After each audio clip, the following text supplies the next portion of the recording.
जी भारतीय जनता पार्टीवाले उद्धव साहेबांना म्हणतील ना कोरोनाच्या काळात घरात बसून त्यांनी पहिल्यांदा मोदी साहेबांना विचारलं की कुठं कुठं भारतभर फिरले. ती राज ठाकरे साहेब म्हणते बघा कॅरमचा बोर्ड फुटलाय पण कोणची गोटी कोणत्या भोगात गेली ते काय कळलं नाही. 70,000 कोटीचा घोटाळा नेमक्या कोणत्या वॉशिंग मशीन मध्ये धुवून घ्यायचा आणि कोणची पावडर वापरली. मुली पावडर 450 का सिलेंडर कितने हो गया. तो तुम्ही त्याला 1000ची वाट बघायला. हिंदू खतरे में है, इस्लाम खतरे में है. खतरे में ना हिंदू है ना मुस्लिम है, खतरे में इनकी खुर्ची है. ह्यांच्याकडून सर्टिफिकेट घ्यायची गरज आहे का मला हिंदुत्वाची. ते आहे का जरा सांगा नीट कमळा पहिला. शिंदे गटात गेलेल्या बोक्याला आवाज आहे ही सैनिक आहे. एकही माणूस एक पैशाचीही गाडी न देता हिंदुराय सम्राट शिवसेना प्रमुख बाळासाहेब ठाकरे आणि उद्धव साहेब ठाकरे यांना मानणारा खंबीर शिवसैनिक निष्ठावंत आणि तिथपर्यंत माझा आवाज जातोय. तिथपर्यंत ऐकणाऱ्या माझ्या घराघरातून माता भगिनी भावांनो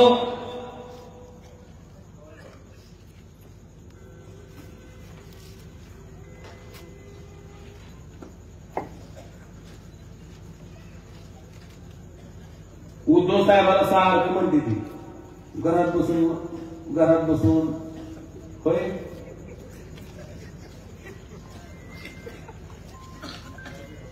आता कोरोना होता त्या मोदी साहेबांना जर गाडी करणाऱ्या माणसाला सुद्धा येऊ दिलं नाही.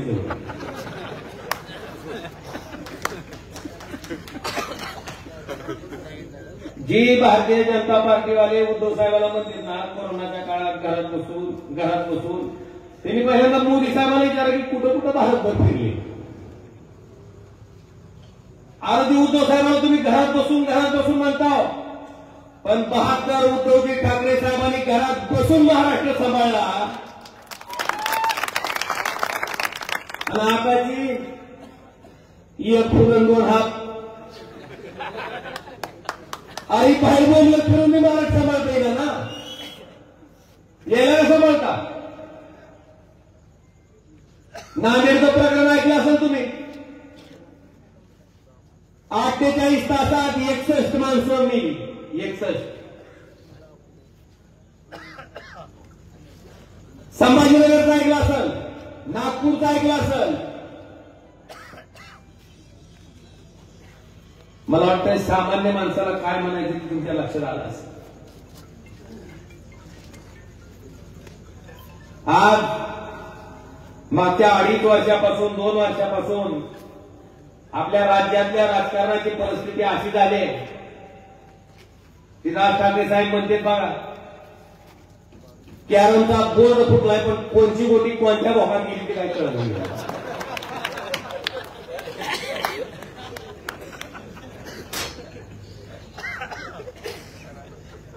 खळखळ व्हायची. आता कॅरम व्हायला कळालं. याला कॅरम येत नाही त्यासाठी दुसरं उदाहरण आहे. गावरान भाषेतलं कोणत्या गाईचं वासरू कोणत्या गाईला देते ही गाईला बी कळलं नाही वासराला बी कळलं नाही. त्या घरशावला बी आता पडला का टाका. तशीच परिस्थिती आहे.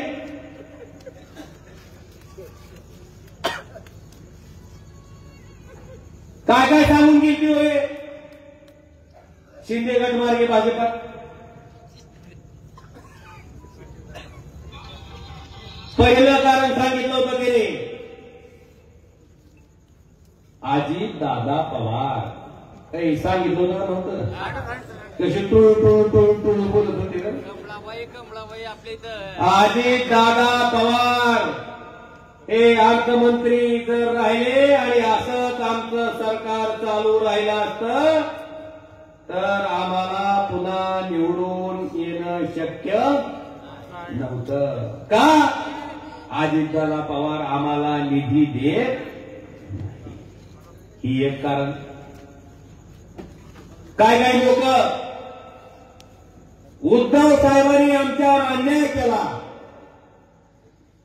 आता बरोबर का? उद्धव साहेबांनी आमच्यावर काय केलं? आता 3 आमदार करून जर अन्याय होत असेल तर कोण आम्हाला करायचं?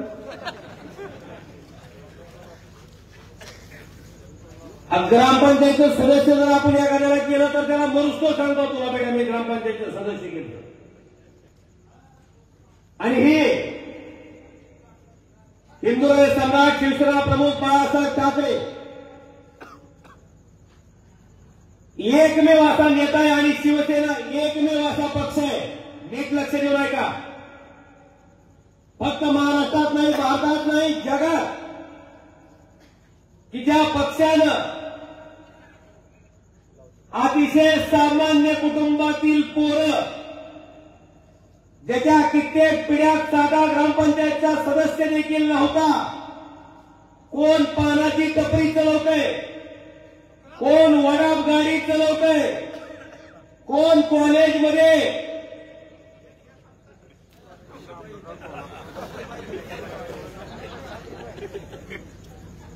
म्हणून काम करतोय, कोण खुरपायला शेतात जाते. अशा सामान्य कुटुंबातल्या पोराला आमदार, खासदार, मंत्री बनवायचं काम जर कुणी केलं असेल तर हिंदुराय सम्राट शिवसेना प्रमुख बाळासाहेब ठाकरे आणि शिवसेना. आणि ही केल्याच्या नंतर ही म्हणते आमच्यावर अन्याय झाला का? अन्याय तुम्ही मॅडम 7 रुपये 5 रुपये वळा करून घेऊन 3 आमदार केलं मध्ये आणले. जाऊ दे उद्धव साहेबांवर नाही तुम्ही इमानदार ठेवली, अरे पण तुमच्या 5-7 रुपयावर तर ठेवायची की कष्टाचं होते किती ठेवलं का? गेले बाबा सुरत मार्गे गुवाहाटीवरून गोवा पालती पडले कोणा म्हणतोय. ही सगळी कारण काय मागच्या गणपतीनं असा काय त्यांच्यावर सूर उगवलाय? काय सूर उगवला? ज्या अजितदादाबद्दल ही टुळू टुळू टुळू टुळू टुळू टुळू बोलत होते तीच अजितदादा त्यांच्याच लोकांनी कडे पुस्तक मागत्या आता. आणि साधा सूड नाही. पुन्हा अर्थमंत्री कोण? आता कसं वाटतंय? गारगार वाटतंय. आता काय बोलतो रे? ती म्हणाय बघा, सासूबाई वाटली की नाही, सासूच वाटली राहिली.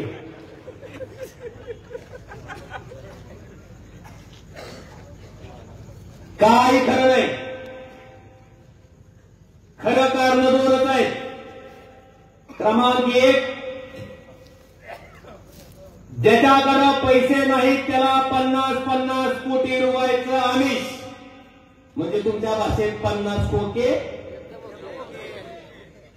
आणि दुसरं, ज्याच्याकडे नैमट गबा आहे त्याला म्हणायचं येतोच आमच्याकडे चालला विडी मारत.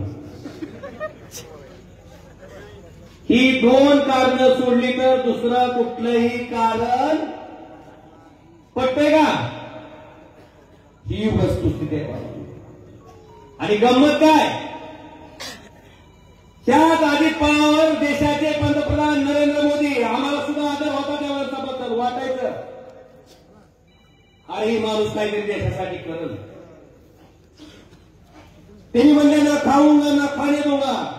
खरं वाटलं की काहीतरी करल, प्रामाणिकपणे वाटलं. गंमत काय? या देशाचे पंतप्रधान नरेंद्रजी मोदी मध्य प्रदेशात जेव्हा कार्यकर्त्याच्या बैठकीला मार्गदर्शन करत होते, सभेला मार्गदर्शन करत होते, त्यांनी सांगितलं राष्ट्रवादी काँग्रेस पार्टी म्हणजे नॅचरली करप्ट पार्टी आणि ह्याच अजितदादानं 70,000 कोटीचा काय केला घोटाळा. असं म्हणून 4 दिवस सुद्धा जाऊ दिले नाही. असं म्हणून 4 दिवस सुद्धा जाऊ दिले नाहीत. तीच अजितदादा त्यांच्याच भारतीय जनता पार्टीच्या सरकारमध्ये त्यांच्याच आमदाराच्या पाठिंब्यावर कोण म्हणून शपथ घेतली, उपमुख्यमंत्री म्हणून. मग मला त्यांना विचारायचे की ह्या अजितदादाचा 70,000 कोटीचा घोटाळा नेमक्या कोणत्या वॉशिंग मशीन मध्ये धुवून घेतला आणि कोणती पावडर वापरली. हा, मुली पावडर.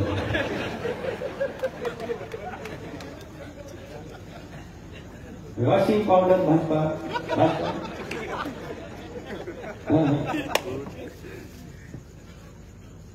हा प्रश्न सामान्य माणसाच्या मनात आहे. याचा अर्थ काय. शिंदे गटात गेली ती सुखाने गेलेली नाही. ती भावनाताई गवळी ही दिलीप तोमय हे बारकी पोर असेल तर कान बंद करावे.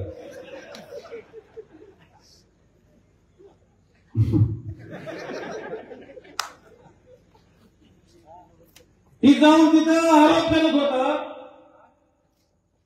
पण जसा भावनाताईचा शिंदे गटात प्रवेश झाला की ईडी सीबीआयची चौकशी बंद. प्रताप सरनाईक जसा शिंदे गटात प्रवेश झाला की चौकशी. आता काल परवाचा हसन मुश्रीफ आणि अजितदादाचं नाव सुद्धा एमएससी बँकेच्या चार्जशीट मधून निघालं बरं का. म्हणजे काय चाललंय. यांना ना भ्रष्टाचाराशी घेणं देणं आहे ना भ्रष्टाचार करणाऱ्याशी कुठल्याही पद्धतीनं यांना फक्त काय मिळवायचे. आणि भारतीय जनता पार्टीला दुसरं तिसरं कुणी पाडणार नाही. भारतीय जनता पार्टीचा इमानदार कार्यकर्ता त्यांना गोडे. मी पुढचं बोलत नाही. लावला काय चाललंय. कैलासदादांनी आता सांगितलं शाळा चालवायला दिले, पीएचसी उपजिल्हा रुग्णालय चालवायला दिले, नगर जिल्ह्यातली एक शाळा चालवायला दिली. त्याचं लिहिणाऱ्यानं काय केलं माहितीये का शाळेत. गौतम पाटीलला बोलून कार्यक्रम घेतला. आता लेकरांना काय शिकावं. तिथं माझ्या पार्टी कुठवर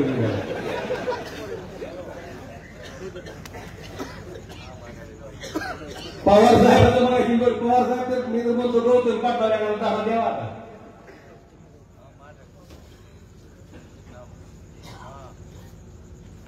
काय चाललंय नेमकं. राज्य नेमकं कुणासाठी आहे. सामान्य माणसासाठी आहे का 40 बोके सांभाळण्यासाठी आहे. कशासाठी. हा ती एक जण जाऊन कोड शिवून येतोय, दुसरं म्हणतोय मापात आलं का नाही. तर अजिताचा प्रवेश घेतोय, त्याचा कोड तिकडेच राहतोय पण त्याच्या बातम्या उतारा. अरे आपल्याला पाऊस पडला, शेतकऱ्याच्या पोटात आग पडली, डीपी जायला लागले, त्याच्याकडे लक्ष नाही सरकारचं. सरकारचं लक्ष कुणाकडे. कुणाला मंत्री करायचं. बाबांनो, स्वार्थासाठी तयार केलेलं सरकार फक्त स्वार्थासाठीच काम करू शकतंय. सामान्य माणसासाठी कधीही करू शकत नाही. हे मागच्या 2 वर्षात या ठिकाणी सिद्ध झालं.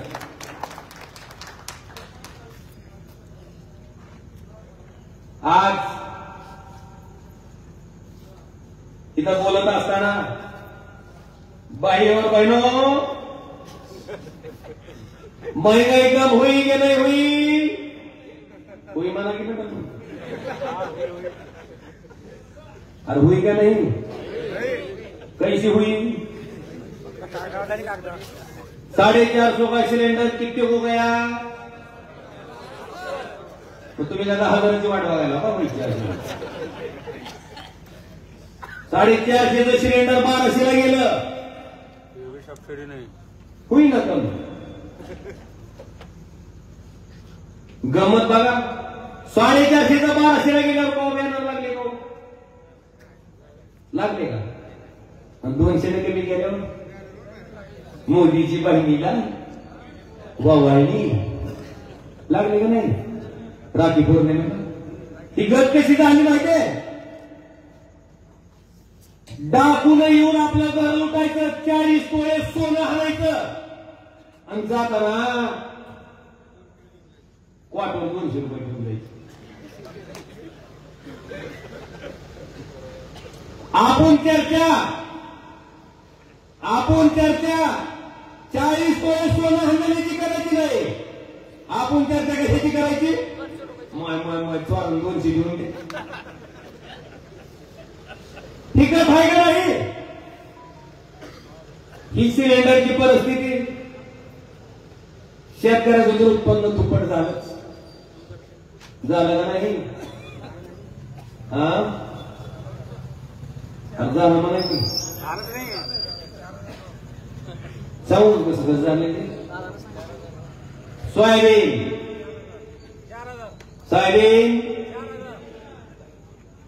किती केलं होतं? अरे 11,000 होतं का नाही क्विंटल? काही सरलं 11,000 रुपये क्विंटल सोयाबीन होतं का नाही? केवढ्याला आलंय? 4,500. तरी अजून 500 टाकू. 250 मोदीला आणि 250 शहाला 5,000.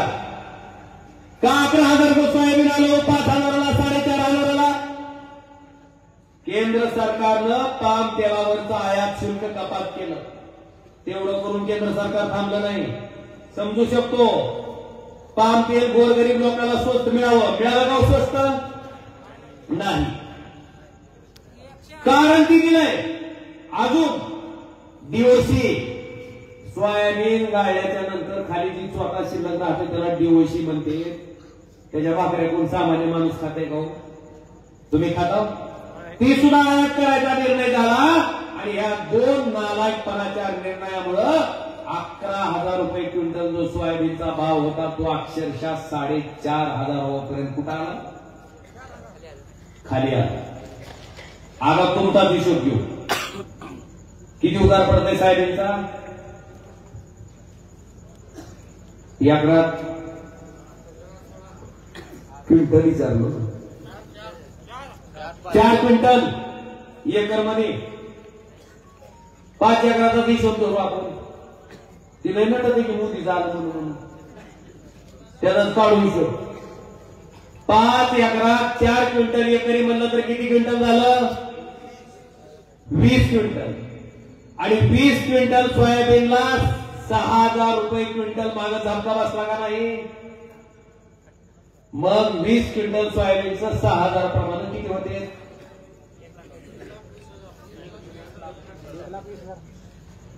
तुम्ही सांगा बाबा. 1,20,000चा निबर कुठा तुम्हाला बसलाय आणि तुम्ही चर्चा करता नटवता तुला 6,000 आलं नाही आहे का नाही? ही वस्तुस्थिती आहे. ही सोयाबीन कांदा आली तर टीव्हीच्या पुढे असले जर चुकून बाहीवर बहीण आला की तो होणार का म्हणायचं. लय त्यागलंय असं त्यागलंय का? हेनं जेव्हा कांदा उपाट्यावर फेकून दिला तेव्हा त्याला कोणी विचारलं नाही. कुठल्या शेतकऱ्यानं हिंमत करून डिग्री करून आरतीला गेला, आरतीवाल्यानं पटी दिली नाही याला.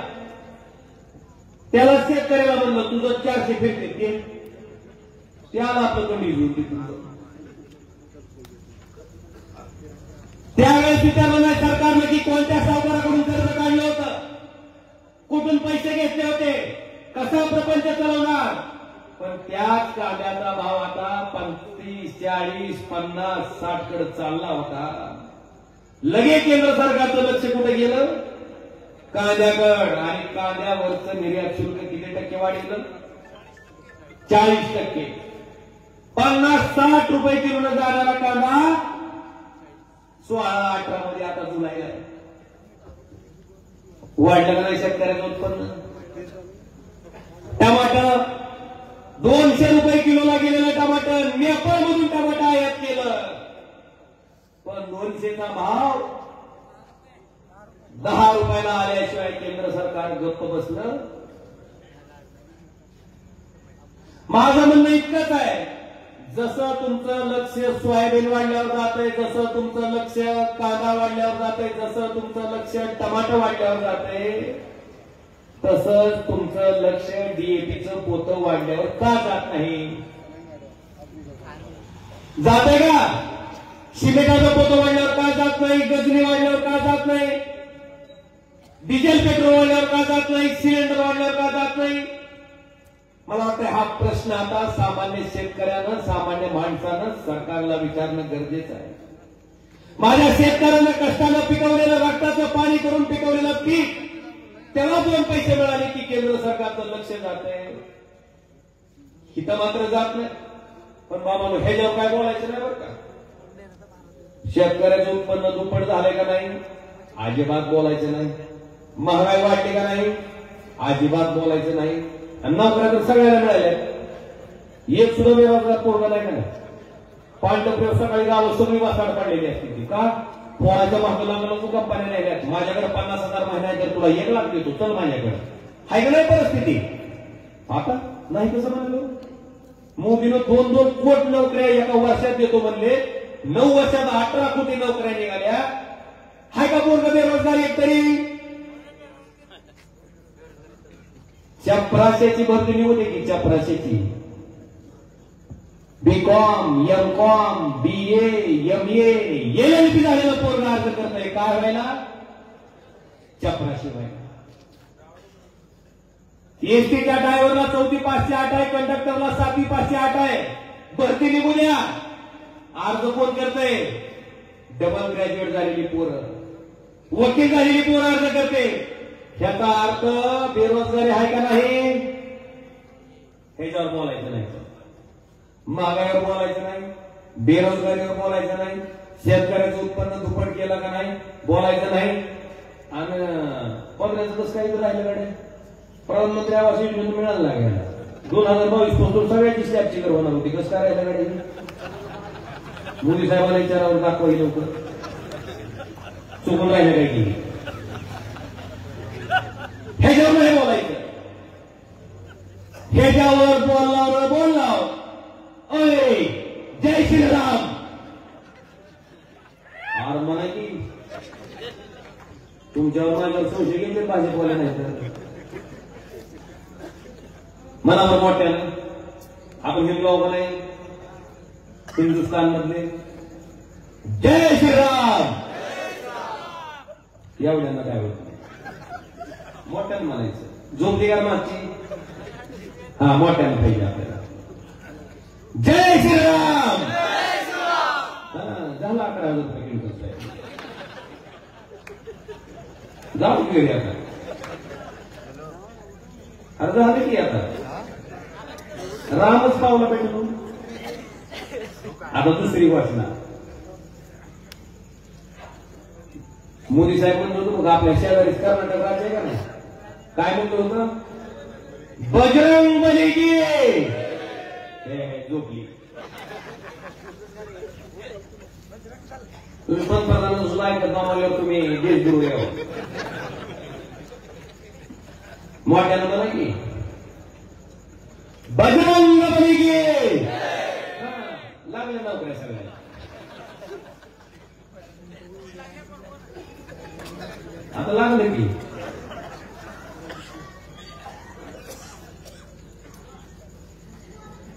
मुख्य मुद्द्याकडून आपलं लक्ष जातंय रे जातंय. कळालं की कळालं. हिंदू खतरे में है, इस्लाम खतरे में है. खतरे में ना हिंदू है ना मुस्लिम है, खतरे में इनकी कुर्सी है.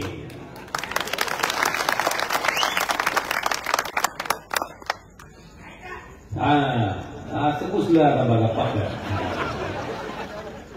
असं असं पुस्तक म्हणजे बरं वाटतं.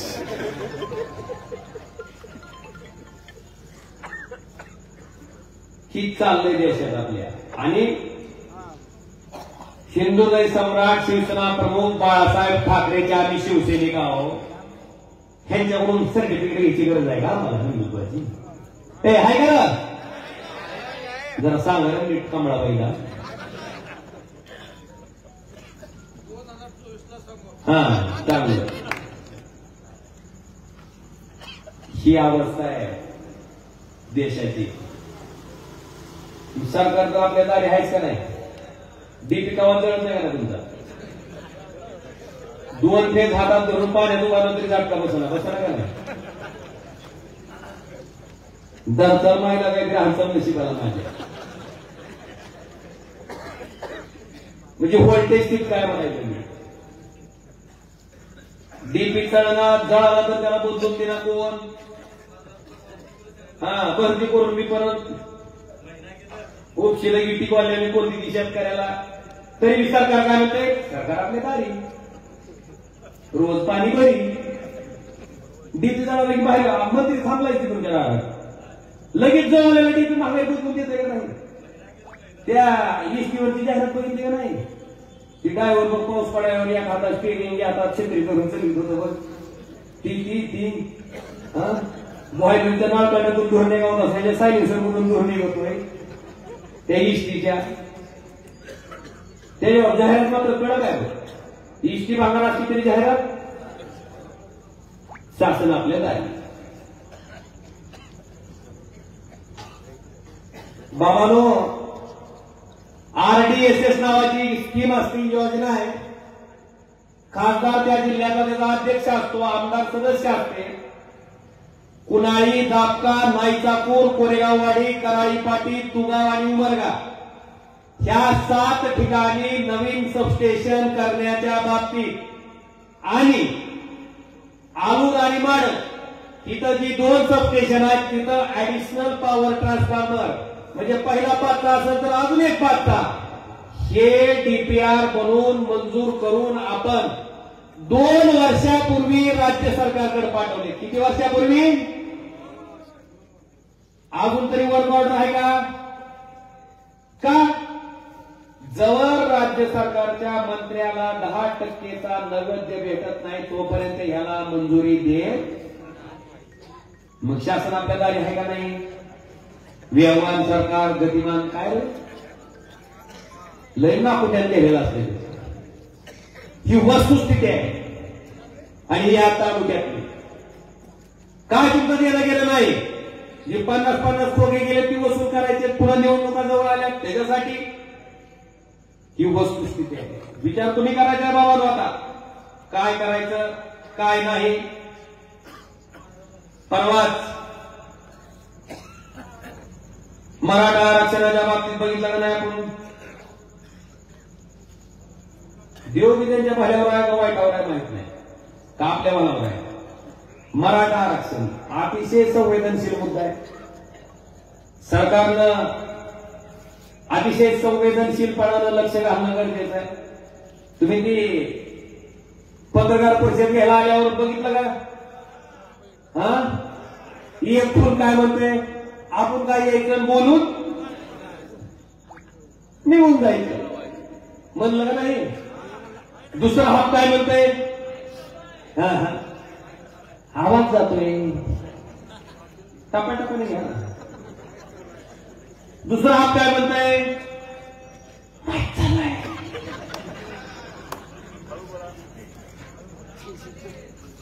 आलं का नाही बरोबर? ही असं म्हणायला लागले की झालं सोशल मीडियावर व्हायरल. इतकं व्हायरल झालं. दुसऱ्या दिवशी मुख्यमंत्र्याला पत्रकार परिषद घेऊन सांगावं लागलं. आणि सांगतोय काय? हे आमचं काय नव्हतं, आमचा दुसरा विषय होता की कुणाचं षडयंत्र आहे. आता आम्ही दुसरं बोल म्हणलो होतो.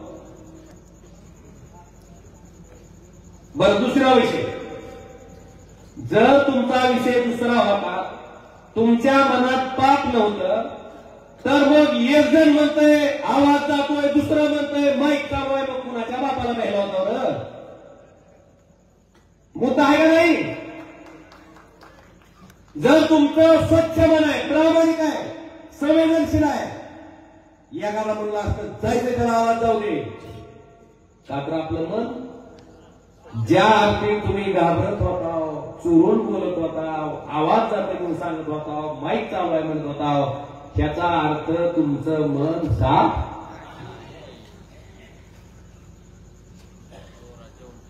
ही परिस्थिती आज एक कटाळ तर नाही आलेला. तुम्ही जे रोमन वाटते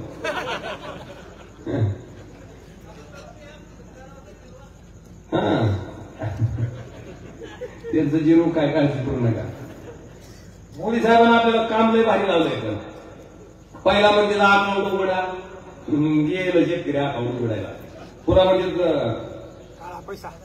आधार जोडा, तिला आधार जोडायच्या मागे. पुन्हा आधार जोडा म्हणून कुठं बसते. पुन्हा म्हणते नाही बघ पॅन जोडा. पुन्हा पॅन जोडा म्हणून तर बसते काय. पुन्हा काय मोबाईल नंबर लिंक करा. पुन्हा केवायसी कोणाच्या वापर करायची. त्याला 50-100 रुपये ते आहे का नाही ही गंमत चालू. आणि एवढं करून तहसीलदार विचारलं मागावलं कावा पडतंय, ते वरून पडणार आहे. आता वरून ह्याच्या बाप कोण वर बसलाय तिथं बघतोय की म्हणणार नीट तो तरी सांग. ते आहे का नाही खरं. ही गत्या आधार कलेक्टर बसवा सांगतो. ती म्हणते वरून आणा म्हणतो वर कोण कोणाचा बाप बसलाय का सांगा तरी की. ती शेतकरी येऊन का तो विचारतय कुठं पडतंय कुठं पडतंय. रोज पॅन्ट ओढतंय, एक जण साजरा ओढतंय, पण कुणाच्या कलेक्टरच्या बापाला सुद्धा पता लागला नाही कावा.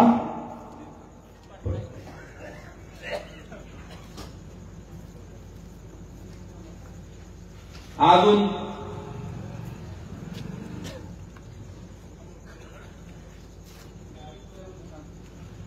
हे मला एक बरं वाटतंय बघा की जी झालं का नेमकं काय मिळवलं गेले. बाबांनी सांगितलं की तुम्ही गद्दारी का केली म्हणून आमदारांना रागा. आता कोणत्या भाषेत विचारावं तुम्ही सांगा मला. कुठली भाषा आहे. स्वारानं चोरी का केली म्हणून चोरी का केली म्हणून विचारावं लागलं. गद्दारानं गद्दारी का केली तर काय म्हणून विचारावं लागलं. का पण त्याला एवढा राग यायचं काय कारण आहे. ती महाराष्ट्राचं मुख्यमंत्री झालेलं जरी बोलायला आलं तरी 100 बोललं येते खाली. गद्दार बोलू शकतं का त्याला कोण काय. 100 बोललं येत आहे. आणि एवढंच नाही का आम्ही कुठेही जाऊ द्या, आम्ही गेल्याच्या नंतर माणसं आमच्याकडे इज्जतीनं बघते. अरे या पोराने उद्धव ठाकरेची साथ सोडली नाही. आणि कुठेही जाऊ द्या खोकेवाला आलं तर म्हणते काय मिळवलं त्यांना माहिती. शेवटी आलेला माणूस मारणार आहे. प्रत्येकाला बघायचंय मेल्यानंतर माणसाचं काय राहतंय तर त्यानं कमवलेलं नाव आणि त्यानं केलेलं काम. मला वाटतं तुम्ही दिलेलं नाव आणि काम कमवायचं काम आम्ही केलं. अभिमान आहे मला, सार्थ अभिमान आहे. आणि तुमचा प्रतिसाद सुद्धा तितकाच अनुकूल आहे. आज काय चाललंय माहितीये का. फक्त एक शेवटचं उदाहरण आहे. 1-2 विषय सांगून थांबणार आहे. भारतीय जनता पार्टीचं काय चाललं माहितीये का. अख्ख्या देशातले सगळे पक्ष संपवून टाकायचे. सगळ्या देशात, सगळ्या राज्यात, सगळ्या जिल्ह्यात, सगळ्या तालुक्यात, सगळ्या गावात पक्ष कोणता शिल्लक राहायला पाहिजे. फक्त एकच. त्यांना ओमराजे तिकडच पाहिजे, बाबा पाटील बी तिकडच भाजपमध्येच पाहिजे, कैलास पाटील बी भाजपमध्येच पाहिजे, राणा पाटील तर आहे पालतो पाटीलच आहे तिथं. सगळे तिथंच पाहिजे. आणि सगळेच भाजपमध्ये गेल्यावर तुम्ही कुठं जाता. हे करायचंय भाजपला. म्हणून तर एकदा सेना फोड, दुसऱ्यांदा राष्ट्रवादी फोड, आता काँग्रेसच्या मागायची फोडायला. अरे तुम्ही केलेलं काम एवढं चांगलं असेल तर तुमचं काम घेऊन लोकांपुढे जावं ना. तुम्हाला कशाची गरज पडायला लागली सेनेच्या गदाराची, राष्ट्रवादीच्या गदाराची? तुमचं काम चांगलं आहे तर काम घेऊन जावा. जात नाही. त्यांना काय करायचंय? तुमच्या उभारग्यात किराणा दुकानं किती असतील? म्हणजे अपक्षात सहित सगळ्या पक्षाची भरती केली तर दुकानं होते म्हणायचं आपली इथे. 100-150 400 म्हणजे अख्या भारतात जेवढे पक्ष आहेत तेवढे. त्या भाजपवाल्याला काय करायचं? एका दुकानदाराला बाकीचे 399 दुकानं काय करायचे? बंद. मग आता किराणा दुकान बंद करायचं म्हणून हे काय ठरवलं? म्हणलं ह्या दुकानातली माणसं फोडायची. मग पहिल्यांदा एकनाथ शिंदे फोडला, दुसऱ्यांदा अजित पवार फोडला. असं करत करत करत 399 दुकानं काय केली? बंद. आता अख्ख्या उमरग्यात दुकान किती राहिलं? एकच दुकान राहिलं अख्ख्या उमरग्यात. तुम्ही ते पार्लीचा पुरा खाता करून किती गेलं? 5 रुपये. पुण्याचं विचारलं मी, बाकीचं कुठे विचारलं तर तुम्ही बघायला 5 रुपयाला गेलो. 5 रुपये टाकले दुकानदाराकडे. चल पुढारी बिस्किटचा म्हणले 5 रुपयाचा पार्लेजीचा 100 रुपये दे म्हणलं. 100 रुपये हाय का पर्याय काय? 399 दुकानं बंद होताना आपलं लक्ष गेलं नाही. 399 दुकानं बंद होताना आपलं लक्ष गेलं नाही. आपण काय बघितलं? सुरतला कसं जातंय, गुवाहाटीला कसं जातंय, गोव्याला कसं येतंय, पुन्हा पालतू मुंबईला कसं पडतंय, कसं बोलतंय, अजित पवार जाऊन कसा राजभवनात शपथविधी घेतोय. आपलं लक्ष गेलं नाही बाबांनो. पण ज्या वेळेस सगळे पक्ष संपून जातील, एकच पक्ष राहील आणि त्या पक्षानं, त्या दुकानदारानं तुम्हाला 5चा पुढं 100 सांगितलं तर तुमच्या पुढं पर्याय शिल्लक राहणार. मला काय म्हणायचं ते कळलं नाही तुम्हाला. आणि म्हणून बाबांनो, देशातली लोकशाही जिवंत ठेवायची असेल तर आताची निवडणूक ही लोकशाही वाचवणारी का लोकशाही संपवणारी निवडणूक ह्याच पद्धतीने लढावी लागेल. आणि त्याच्यासाठी तुमच्या मताची ताकद तुम्हाला दाखवून द्यावीच. बर, खासदार म्हणून काम करत असताना आपल्यात काही कमीपणा दिसला का? संपर्कात आहे ना 24 तास. काय असू दे, गाय म्हैस अगदी तामी सुद्धा जाग जागले लक्षात ठेवली. एक गमत सांगू का? एक शेवटची 4 दिवसापूर्वी एक दुकानदाराचा याला संध्याकाळी फोन आलता. मी असंच कार्यक्रम होतो. दादांनी मला अर्जंट बोलायचं, मला लय महत्वाचं काम आहे. ती आलं पळत माझ्याकडे, मला लय अर्जंट काम आहे, मला महत्वाचं. काही विचार नाही, तुम्हालाच बोलायचं म्हणते. दिला. काय अर्जंट काम आहे माय? म्हणला दादा ह्याच्याकडून काकडीच्या मी 8 पिशव्या घेतल्या होत्या, 4 पिशव्याचं बिल लावलंय, 4 पिशव्या शिल्लक राहिल्या तर मी माघारी घेणं गेले. म्हटलं तुझं काम महत्वाचं आहे म्हणलं. दुकानदाराकडे मी म्हणलं फोन. दुकानदारांनी काटावलेलं होता. कोण बोलतोय म्हणला? आपण म्हणलं खासदार ओमराजे बोलतो. कारण म्हणला सगळा सगळा चेष्टा करायला लागला म्हणला तुम्ही. देवा शपथ मी आहे म्हणलं. तुला लाभायला वाटत असेल तर व्हिडिओ कॉल कर म्हणलं. तू त्याला लाभायला वाटत तर व्हिडिओ कॉल करूनच बघितलं. जेव्हा व्हिडिओ कॉल उचला अगं तुम्ही आपणच आहे म्हणलं. म्हणलं हे काय तुमचं काम आहे का? आता अडचण माझ्यापाशी आली म्हणल्यावर काम कोणाचं आहे? माझंच आहे म्हणलं. तू एक काम कर म्हणलं, त्याच्या तेवढ्या 4 पिशा माघारी घेऊन तेवढ्या 400 रुपये देऊन टाकतो. खासदाराचं मशीन लावून म्हणलं तेवढं 400 घेऊन शेतकरी उडे आहेत का आहे का आहे सामान्यातल्या सामान्य माणसामध्ये आम्ही विश्वास निर्माण केला आहे कुठली का अडचण पडना कुठली का नड पडना माझा खासदार माझी अडचण सोडवेल हा विश्वास आम्ही त्या ठिकाणी त्यांच्या मनात निर्माण केला हे आपल्या पुढचं सुद्धा ताजमहल केव्हापासून चालू होता बांधायला ताजमहल म्हणल्यावर त्यांना देत नाही का तुमच्या हायवे बघ कसा टप्पा पडलेली ताजमहल सुद्धा लवकर बांधला असेल आणि मग तर रुसून गेली असती हा बाबा थिएटर सोलापूर करायला पकलाची तिथे मग कुठली त्याचं जेव्हा नाक दाबलं तेव्हा काय उघडलं झालं का नाही चालू आणि झालं का नाही काम चालू नसं झालं तर नाही म्हणून सांगा हा आपल्याला काही दसती सवय नाही दुसऱ्याचे लेकरू आपल्या काकाला घेऊन म्हणायचं कसं काही नसते जे आपलं आहे तिचं आपलं सांगा तुम्ही ते आमच्यातलं गावाळ तसलं आहे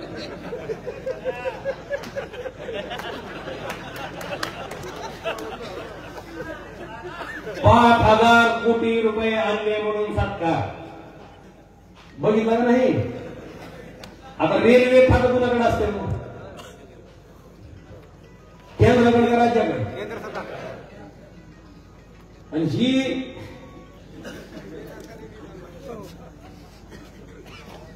सोलापूर तुळजापूर उस्मानाबादचं टेंडर निघालं धाराशिवचं त्याला हा धाराशिव चुकलं माहिती मला काय मला जय श्रीराम बघा लक्षात आहे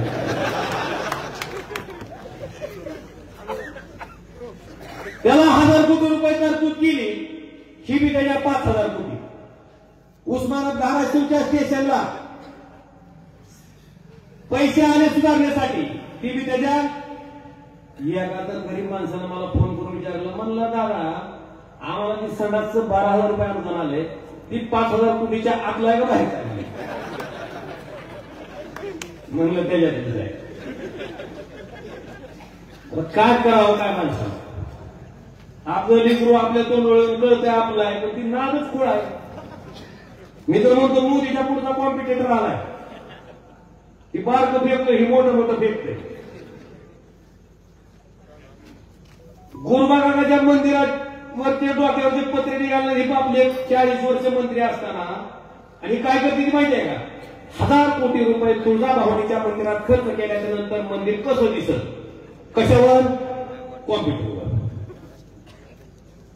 गुरुबागाच्या मंदिराला 700 कोटी खर्च केल्यावर कसं दिसत कशावर अंमलकीकरण दाखवू की आम्ही मेडिकल कॉलेज आणलं धाराशिवचं दुसऱ्या वर्षाचे प्रवेश चालू झाले का नाही आधी केलं दाखव दिसतंय की बघायला का त्याची पीपीटी बनवायची गरज आहे ही अशी नाथ खुळा असणारी काही काही माणसं आहेत बाबांनो पण असो आम्ही प्रामाणिकपणे काम करणारी माणसं आहेत आणि 24 तासातला प्रत्येक क्षण तुमच्यासाठी देणावा नाही आणि सोपा नाही कार्यक्रम कोणाला वाटत असेल नाही मजा आहे आता इथून पुढे झोपायला गेलं तर 1 वाजता पण टोलवर गाडी आलेली पैसे तेवढं सांगा माफ करायला झोपू देत नाही तिची गाडी सुटत नाही तर मला झोपू देत नाही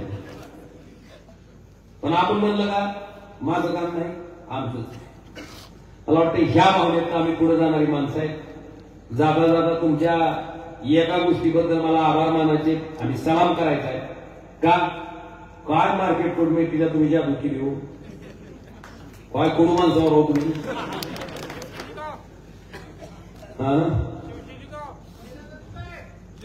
बरं मार्केट कमिटीला मतदान किती असते गावात ग्रामपंचायत आणि सोसायटी लिमिटेड मतदान आणि मताला किती किती दिसतं 30 जसं येईल तसं पण 30चा आकडा फुटला आहे 30 तुम्ही किती कोण 30 त्यांचे घेतले ह्या आणून दिले म्हणजे खर्च बाबा काकांनी सांगितलं ते अगदी बरोबर आहे खरंच आम्हाला वाटत नव्हतं काका एक आम्ही पाठ्याला अशी सभा घेऊन दाखवला काका 1 पैसा 1 गाडीनं पाठवता आपण 5 फूट देतो अरे हे हिंदुलय सम्राट शिवसेना प्रमुख बाळासाहेब ठाकरे आणि उद्धव ठाकरे प्रेम करणारे माणसं आहेत तुम्हाला नोकरी नाही, ही पैशाने मिळणार नाही, ही इज्जतीने येणारी माणसं आहेत. आणि तुम्ही दाखवलं, तुम्ही केलेले परिश्रम, खरंच तुमचं करावं तेवढं कौतुक कमी आहे. आम्हाला सुद्धा खरं वाटत नव्हतं. मार्केट कमिटीचं मतदान म्हणजे सोपं नसतंय. त्याला पैसे देऊन म्हणजे राहायचे, शब्दाची धर, फोटो घे, शपथ व्हा, कुणाला महादेवाचं फोटो घे, शपथ व्हा. तुम्ही आयडी केलेली माणसं आहे. तुम्ही घ्यायच्या आधीच म्हणायचं म्हणजे आपण रिकामं लावायला केलं नाही. आणि खरंच 72 शिवसैनिकांनी इथली मार्केट कमिटी महाविकास आघाडीच्या ताब्यात आणून रणधीर पवार साहेबांना सभापती करण्यात फार मोठा वाटा तुम्ही लोकांनी दाखवून दिला. आता तुम्ही सांगा, लिमिटेड मतात जर ही गत आहे काय, ती 20-30 हजार खरंच सोडून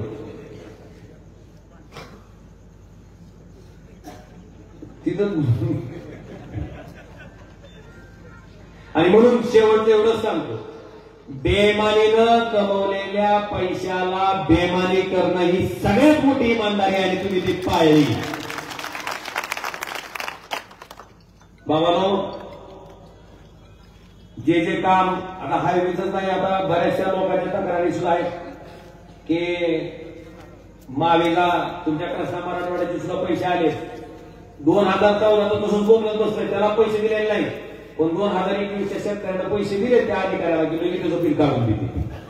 जमिनीचे पैसे, हायवेची तीच परिस्थिती आहे. आणि म्हणून तुमच्या सगळ्याच्या साक्षीनं सांगतो की त्याच्या संदर्भातली माहिती मागवायचं काम चालू आहे. ती माहिती आल्याच्या नंतर तुमच्या उमरग्यातच बैठक घेऊन ह्याची चिरफाड करून त्या लोकांना फोन केल्यावर का केलं तुम्ही काम करा 3-4 तारखेला हे सांगा. जाऊ दे मग, आता कुठं आपलं पारायचं घर चालायचं. मुलीनं माझं नाव सांगितलं का केलं सांगा. जाऊ द्या का मामा, सांगा साहेब. ठेव का मामा सांगते ती बरोबर आहे, त्यांची भावना आहे. आणि आपले असेच प्रचार काय, तुम्ही कुठल्याही गावात जावा अशीच माणसं आहे. काय आनंद आहे हो, त्या भुसणीतलं युवराज मंडाळे त्याच्या पोराच्या नाका तोंडातून रक्त येत होतं, डेंगू झाला त्याला. की तो वाचत नाही, लक्षात आलं. आमचा इथं बालाजी सावंत नाही, कारण रात्रभर बालाजी सावंत जागा होता, पण त्याच्या पोराला वाचवल्याशिवाय गपच नाही. पोरगं नीट करूनच त्याच्या गावात भुसणीचा आहे बघा. ते आनंद आहे. शेतकऱ्याला डीपी जोडू द्या, डीपी दिला, त्याच्या पोटात पाणी पडलं, आनंद कुठं आहे? मला वाटतंय लोकसभेला निवडून आल्याच्या नंतर जेवढा आनंद होतोय ना, तेवढाच आनंद कुठल्या गरीबाचं लेकरू वाचल्यावर, कुणाचं काम झाल्यावर आम्हाला होते. मामा त्याच्यातला तुमचा सुद्धा भाग आहे, तुमची लेख. बरेच विषय आहेत मामा, आमचं कर्तव्य आहे. शेवटी आम्ही तुम्हाला सांगितलं की ओमराजे दुसरा तिसरा कोणी नसून तुमच्या घरातला बहिणीचा भाऊ आहे. तुमच्या लेकाला जितक्या अधिकारानं, तुमच्या नातवाला जितक्या अधिकारानं काम सांगू शकता, तेवढ्याच अधिकारानं या ओमराजेला सांगू शकता. तो विश्वास फक्त मतदानापुरता नाही, तर अखंडपणे 4 वर्ष निर्माण करायचं काम आम्ही केलंय. आणि ह्याच पद्धतीनं मला बरीच कामगार म्हणते की मामा काय लागा तू त्याला गेलेली मोरीच्या नावावर आजन निवडून येते, काय याचा व्हायला लागला, खोके पेट्याचं निराळायचं आहे का? म्हणलं कुणाच्या नावावर निवडून येण्यापेक्षा माझ्या कामावर निवडून यायला मी प्राधान्य देईन. आणि आज मला फक्त पुढच्या निवडणुकीत एवढंच बघायचंय की आपलं काम जिंकतंय का त्यांचा दाम जिंकतंय, एवढं फक्त आपल्याला येणाऱ्या निवडणुकीत बघायचंय. आणि बाबांनो, मी एवढंच सांगतो,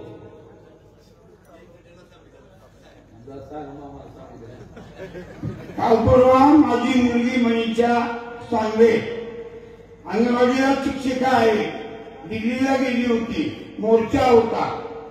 मी काय फोन करून सांगितले, मी मुलीनं नंबर घेतली माझ्या मोठ्या मुलीकडून मुंबईच्या, आणि दादाला सांगितली की आम्हाला राहायला जागा पाहिजे. आम्ही राहणार इथे 4 दिवस मोर्चाला गेले, 1 दिवस. मग ते पीए पोचले, त्यांनी प्रयत्न केले, चौकट फुल होतं.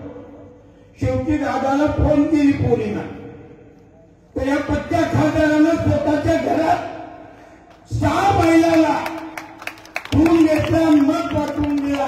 असा खासदार मी आतापर्यंत कधी पाहिला नाही, हे सांगण्यात केली.